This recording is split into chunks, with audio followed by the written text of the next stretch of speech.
Shalom and greetings to all our friends from Vinay Organization, New York. My name is Rajat Malhotra and I'm a member of Center for Peace and Spirituality.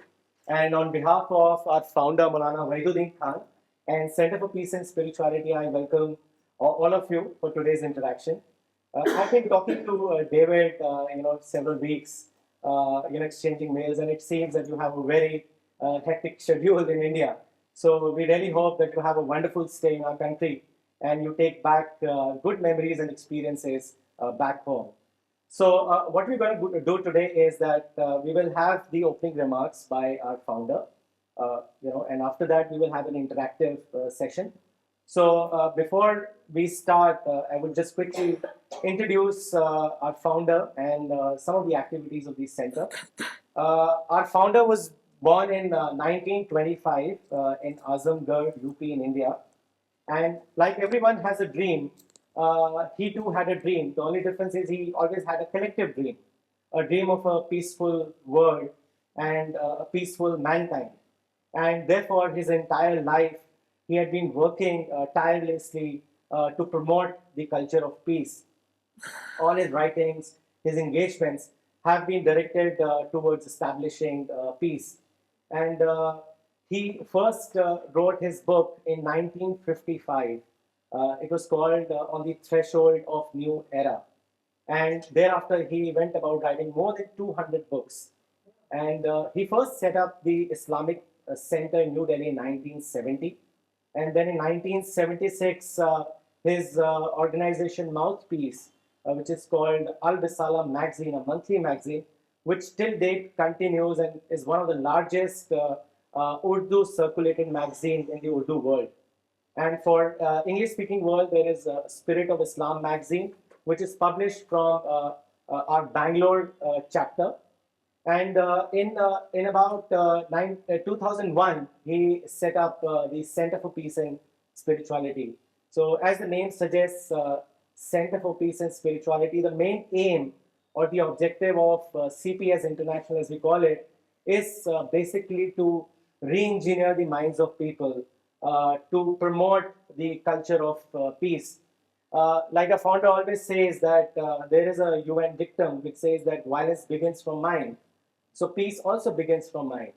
So he always says that there is no such thing as a friend or an enemy. He says that everybody is a friend. Either one category is a friend or the other category is a potential friend. So you have to make the potential actual. So that's exactly what CPS has been doing, building bridges, interacting with different organizations, meeting people, changing the hearts and minds of people. You'd be happy to know that many people who've been engaged in violence, people with jihadi mentality, they have given up the arms and ammunition and they've taken to the field of education. And this work has been recognized not only nationally but also internationally.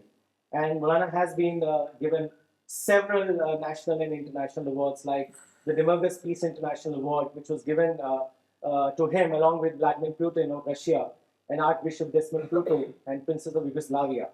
And several other awards like the National Citizen Award given by Mother Teresa, the Rajiv Gandhi Sadbhavna Award, the Communal Harmony Award, and two recently awards, one which he got in Abu Dhabi, Sayyidina Imam Al-Hassan ibn Ali Award for fostering peace. And more recently, last month in Chicago, which was given at ISNA for his lifetime achievement of peace work. His recent book, The Age of Peace, was launched last month in United States Institute of Peace in Washington D.C. And this is basically the culmination of his entire lifetime work, because he feels that peace is not just a theory, peace is very much practically achieved. And he's been, the lone voice, I would say, who's always been saying that if you really want peace, don't make it conditional. Most of the time, the unrest that we see around the world, people say that we will give peace, but give us justice. He says that this is not a workable formula. He says that peace has to be on unilateral basis. You can't say that give justice and then I will give peace. Because according to him, peace basically opens the door of opportunities. And once you avail those opportunities, you are able to progress. So saying that justice is a precondition has never worked and will never work. And maybe in the interaction you could ask him to elaborate on that. So he's also been since he's traveled across the world, he's visited Israel few times, and he was last few years back invited by Paris Center of Peace, and in a private meeting with President Perez there, he also gave his document on how to establish peace in the Holy Land. And thereafter, CPS has had several interactions in Tel Aviv, in Jerusalem. Dr. Wahiduddin Khan, Maulana's son, has participated in many Jerusalem book fairs. I've been with Dr. Wahiduddin Khan and our founder, and we've had a wonderful experience interacting with people out there. So, without taking much time, I would now request our founder, Maulana Wahiduddin Khan, to say a few words, and then we would open the session. Thank you once again for coming here. It's really a pleasure to host all of you here at CPS Hall. Welcome to all of you. Bismillahirrahmanirrahim. Wa sallallahu ala nabiyil kareem. October 20, 2015. Welcome to the guests from Banai International on the Indian soil. It is land of spirituality and peace. So welcome to you all on this land of peace. Now, you know that there are very special relationship between Muslims and Jews. Both are Ahli Kitab, that is, religious brothers. Both believe in Prophet Abraham, who was the father of all the prophets. Prophet of Islam, Muhammad Sallallahu Alaihi Wasallam, used to give very special position to all the Semitic religions. You know, there are three Semitic religions. In terms of seniority, Judaism is the first. Then second is Christianity, and the third is Islam. Prophet always, in the Quran and also in the Hadith, there are so many references that refer to the special position of these three religions. For example, you know, Prophet Islam was born in Mecca, and he received the first revelation from God in 610 AD. The first person he met was a Christian, Warqa bin Nawfal. He shared with his experiences to this Christian scholar. Then there was no Jew in Mecca, but there was a large Jewish community in Medina. So after 3 years, he migrated from Mecca to Medina, and there were three Jewish tribes. So he gave very special position to these Jews. For example, he make their Qibla as his Qibla. Qibla means, Qibla is very important in Islam. So he offered his prayer directing through Jewish Qibla, that is Qubbatus Sakhra, or Dome of the Rock. It was very strange that Prophet Islam was the founder of Islam, but he, up to 16 months, he observed his prayer by adopting Jewish Qibla. Then Prophet Islam issued a declaration that is referred in the history as Sahifatul Madina. Sahifatul Madina means Medina Declaration. In this declaration, there was a clause that Lil Yahud Deenuhum Walil Muslimin Dunum. For Jew, their religion, for Jewish community, their religion, and for Muslim community, their religion. One day, Prophet was sitting at a place in Medina. He saw a funeral procession passing through a street. On seeing that funeral, he stood up in respect. One of his companions said, "O Prophet, it was funeral of a Jew, not a Muslim." Prophet said, "Alaysat nafsan? Was he not a human being?" Here you can see that Prophet established a commonality between himself and that Jew. This is very important. So, at every occasion, Prophet gave very special position to Jew as well as to Christians. Now, in Medina, there were 3 Jewish tribes. So one day, there was a difference between a Muslim and a Jew.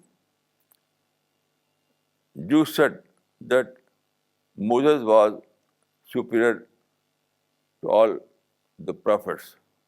Muslims said no, Muhammad was the superior prophet, superior to all the prophets. So there was heated exchange between the two. And there was a quarrel. Then both Jew and Muslims visited the Prophet and narrated the story. Prophet said, "Don't say like thing. Don't make me superior. Because at the day of judgment, when all the mankind will gather at the Maidan Hashr. So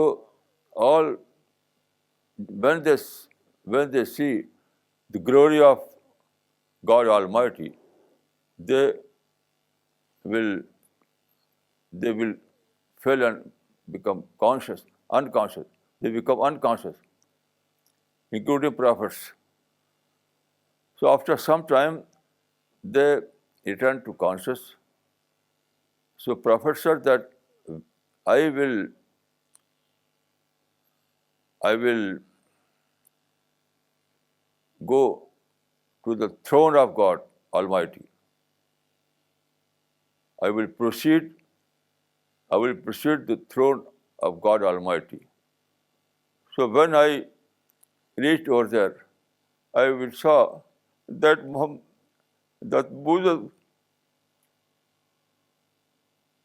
that Musa alayhi salam or Moses will be there before myself. So all these references tell that in Islam, that Islam gives very special position to Jewish community as well as Christian community. Just like, because these three communities, Muslims and Jew and Christian, are three Semitic brothers. First is Jewish community, second is Christian community, and the third is Muslim community. So there are so many similarities between the two communities. I know that there are some differences between the two communities in the land of Israel or Palestine. But I think that we have a very good method to settle our differences. We are now in the days of United Nations. United Nations is a world body. United Nations is a world body. So I think that best is that the both community must accept UNO as their arbiter or solace, and both must accept the judgment of United Nations.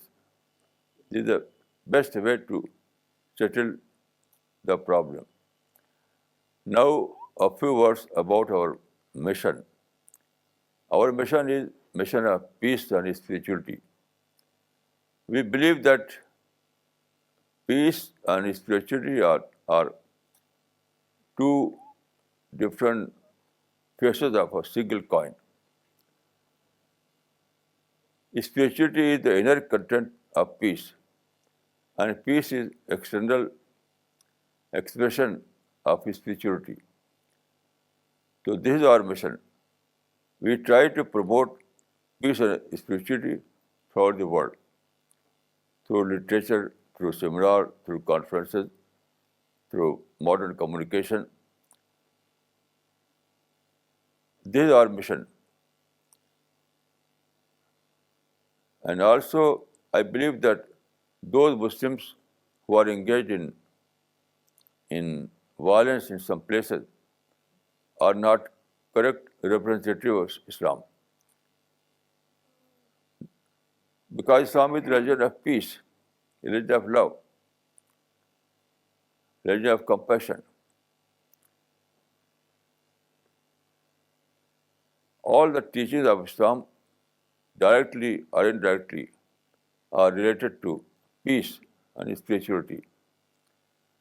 So those Muslims who are engaged in violence, they are not following the teaching of Islam. So I would say that you must differentiate between Muslims and Islam. You have to judge Muslims in the teachings of Islam and not vice versa. We try to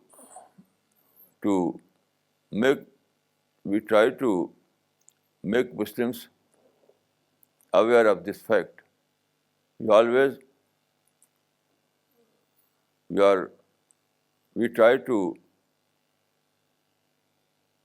bring about reform in Muslims and make them peaceful, because peace is the most important. There is a hadith Prophet of Islam has said, "Inna Allah yu'ti al-rifq ma la yu'ti al-unf." It means that God Almighty grants to peace what He does not grant to violence. This is Sunnatullah, or divine law. So this world is made on the concept of peace. In this world, you can achieve your goal only through peaceful method. If you adopt violent method, then it will not work. So we always try to convince Muslims on this fact, so that they may shun all kind of violence. So in short, this is our mission, and all the members of our team, all the members of our mission are trying their hard to establish this mission, and we try to spread our message to all over the globe. So thank you, and again I would say that we welcome you on this land of peace. Thank you.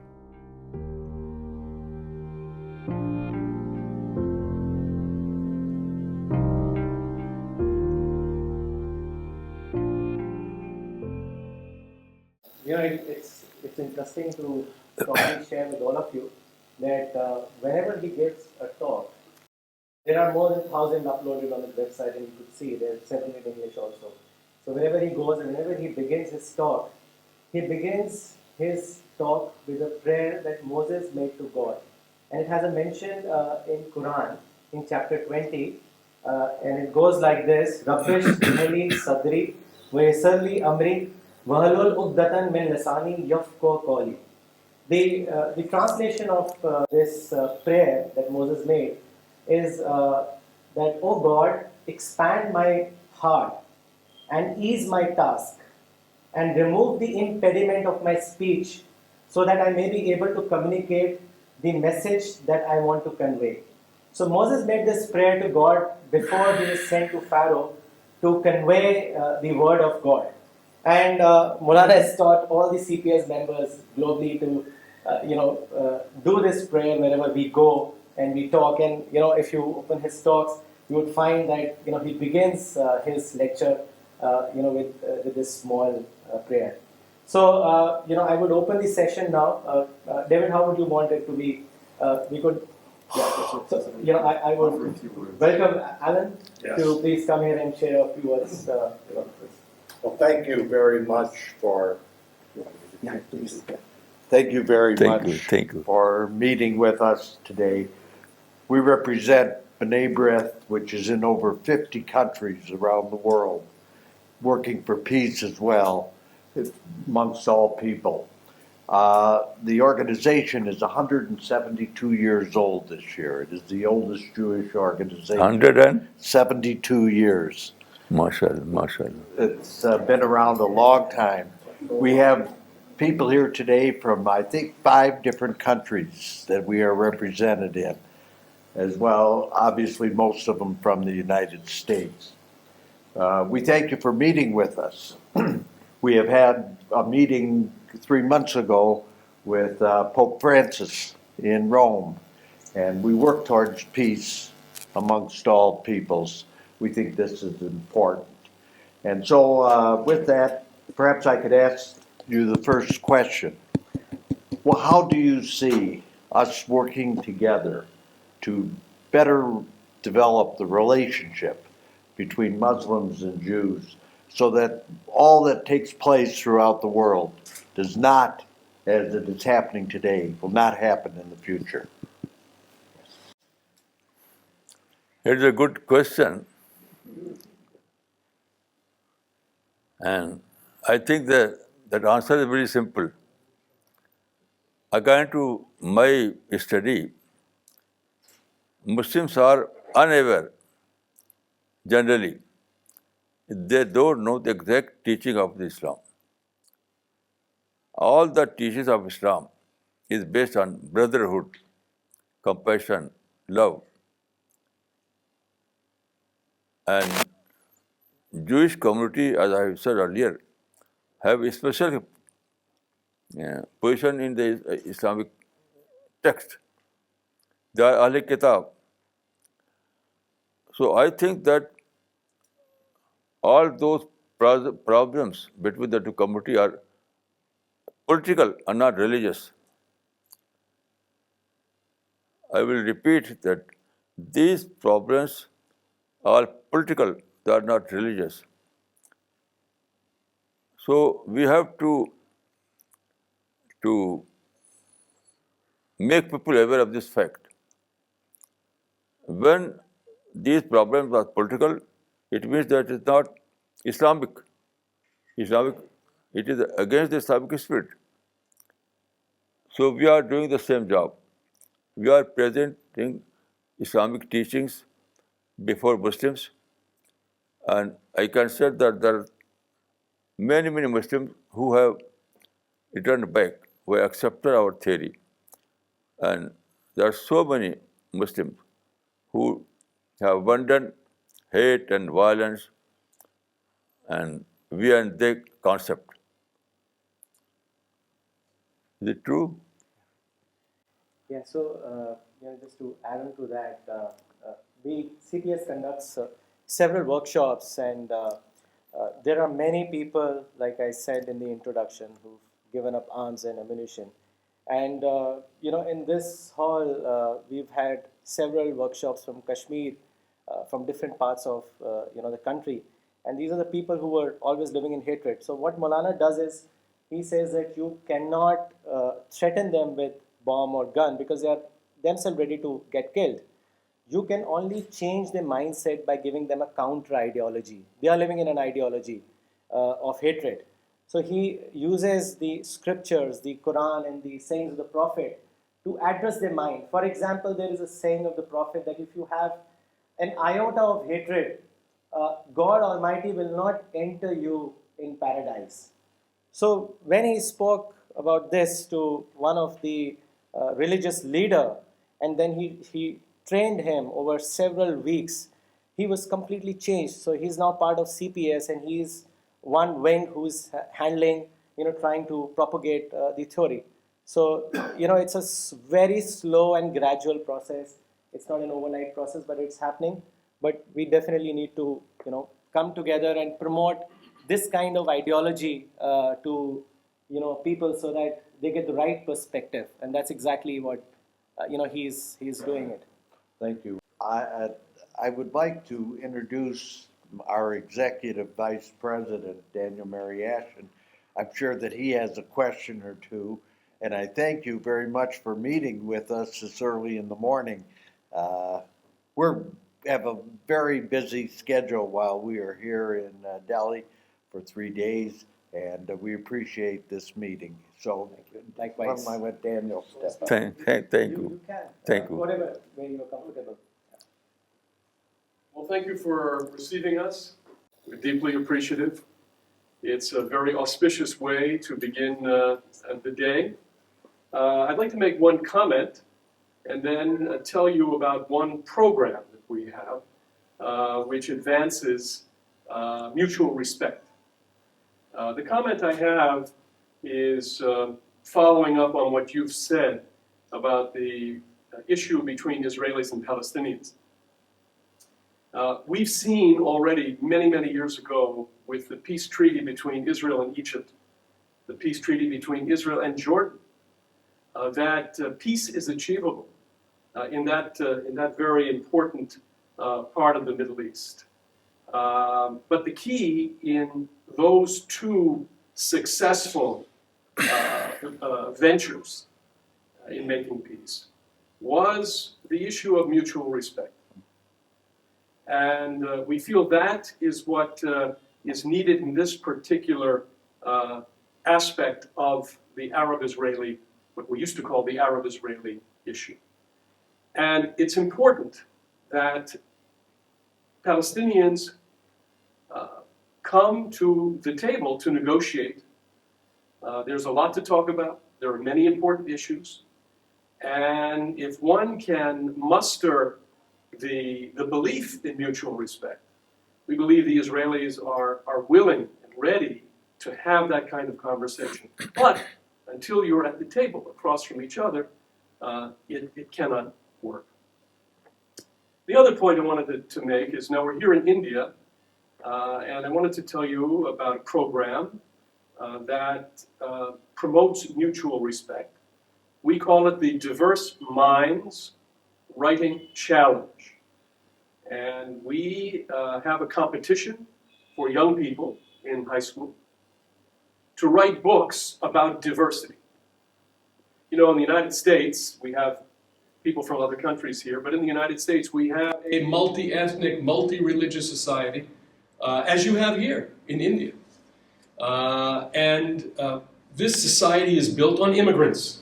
Everyone who came from someplace else except for the Native Americans.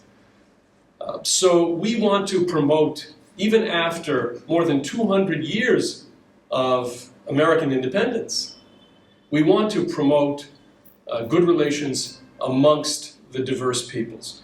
The Tata Foundation, which is of course an Indian company, has contributed, along with other companies, to promoting this project where young people write books for other young people. We just came up through your library, and what struck me was all of the books that you have for young people. And we believe that this is where it begins, as you believe. And we need to promote mutual respect and mutual tolerance, or else we will continue to see the kind of chaos and violence now that is particularly not just confined to the Middle East, but beyond, and which troubles us greatly.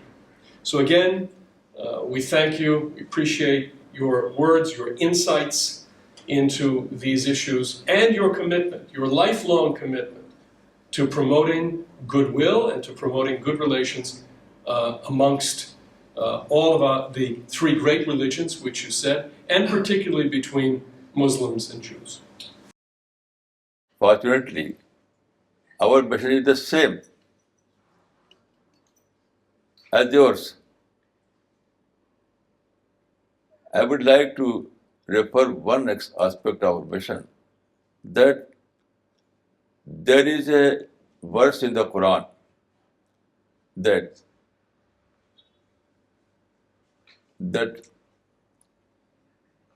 Palestine is a assigned land to Jewish people. It's the same which is mentioned in the Bible in these words, that it is promised land. In the Bible, it is promised land, and in the Quran, it is assigned land. So I said to these Muslims and Arabs that Jewish community is your neighbor. Don't take them as your enemy or rivals. So you two both will, you have to live in this holy land as two neighbors. There is no rivalry, no enmity. So this is our mission. It is very similar to your mission. And I think that although it is very difficult to mend the people's mindset, but I can say that our mission is there is steady progress. We are successful to change people's mind. We are successful to change people's mind. And recently we have published a book, Age of Peace. In this we can say, you see that the same is our mission. And we can say that we are successful in this mission. Just to add on one more thing, because you spoke about mutual respect, he always tells everyone that, in fact, he's often asked this question, like you said, there are people from different ethnicity. Just like India, there are diversity. So people always ask him, the media people and the academicians, that how can one live peacefully in a multi-religious society? So he says that one of the formula is given in the Quran in the verse Lakum Dinakum Waliyadin. The literal meaning is unto you your religion and unto me mine. So he said God Almighty is giving a wonderful formula here, saying that follow one and respect all. You follow what you're practicing, but respect all the other religions. And this is exactly what he tells everyone. And the recent book, The Age of Peace, we've got that copy for all of you. So I would urge all of you to definitely go through that, because he's given a workable theory as to how practical peace is very much possible, and how we could live together, mutually appreciating and learning from one another. Thank you. Yes, David. Well, first, thank you again for the hospitality and the reception, particularly this early in the morning. We know that there's so much that pulls for your time and attention, so we're very grateful. Maulana spoke quite a bit, helpfully, about the relationship between the monotheistic religions, particularly Judaism and Islam, the people of the book, in the context of Islamic thought. And for those of us who come from Western societies, from the United States and others that are less familiar with the diversity of faiths and philosophies that you have certainly here in India, I don't think any country in the world that can compete with India in its diversity of religious and philosophical systems.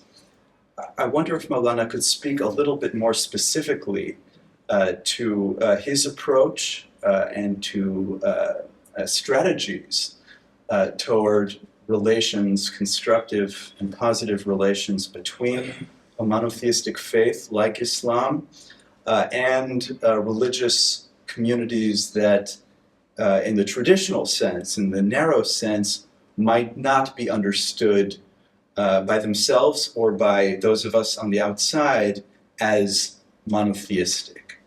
For me as a Jew, I find that challenging. For Judaism, as for Islam, the oneness of God is central. It's central essentially to everything. And so to be in societies where that isn't necessarily prevalent or isn't understood and presented in the same way can be a new experience and a challenging one. So I wonder if Maulana can speak to his approach, particularly here in India. According to our experience, India is the best country for our mission, because we believe in monotheism, and fortunately Hindus also believe in a very similar belief. Their belief is our very similar belief. Our belief is monotheism, their belief is monism.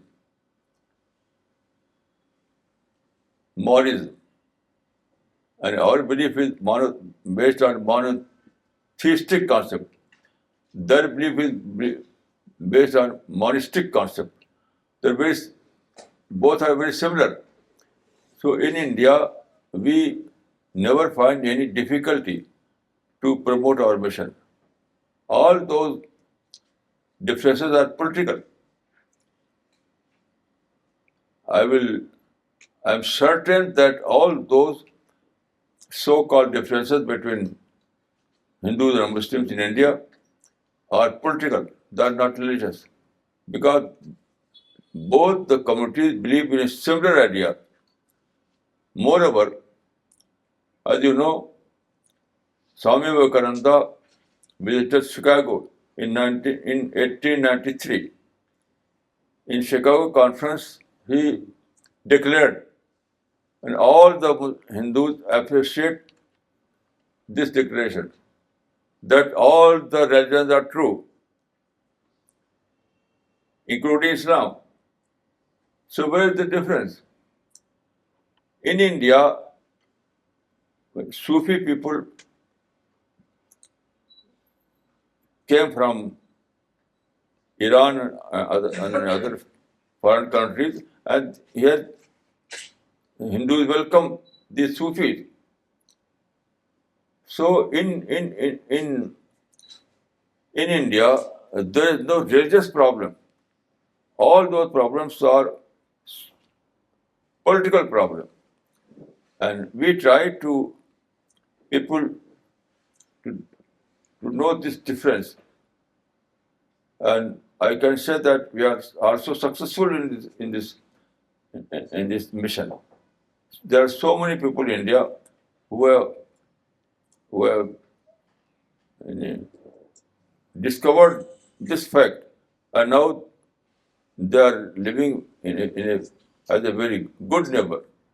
So I think that we want to establish this atmosphere also in Palestine.